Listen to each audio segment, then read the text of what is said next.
Day 2-তে তোমাদের সবাইকে স্বাগত। আজকে আমার সাথে এমন একটা ঘটনা ঘটে গেছে যেটা তোমরা কল্পনাও করতে পারবে না।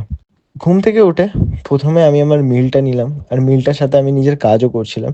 বিকজ কালকে আমার পরীক্ষা আছে, আর আজকে আমার অনেক কটা অ্যাসাইনমেন্ট কমপ্লিট করতে হবে। তো এই কাজ করতে করতে আমার সেকেন্ড মিল নেওয়ার টাইম হয়ে গেল, আমি সেটাও নিলাম। সেটা নিয়ে আমি ডিরেক্ট চলে গেলাম জিমে।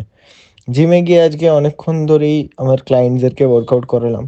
তারপরে একটু নিজেরও ওয়ার্কআউট করলাম। আজকে একটু এনার্জিটা লো ছিল, তাই আর্মস মারলাম আর হালকা ফুলকা মারলাম।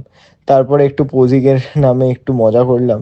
মজা টজা করে বেরিয়ে আসলাম। বাইরে বেশ ঠান্ডাই লাগছিল। এ বাবা, এটা কি হয়ে গেল?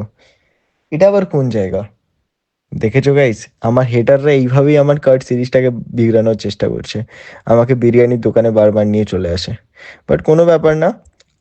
48 ঘন্টার ডায়েটিংয়ের পর আমি আবার একটা চিট মিল নিতে চলেছি, এটা তো চলেই। আর তোমরা যদি আমার হেটার না হতে চাও, বা যদি আমার হেটার হতেও চাও, আমার যায় আসে না।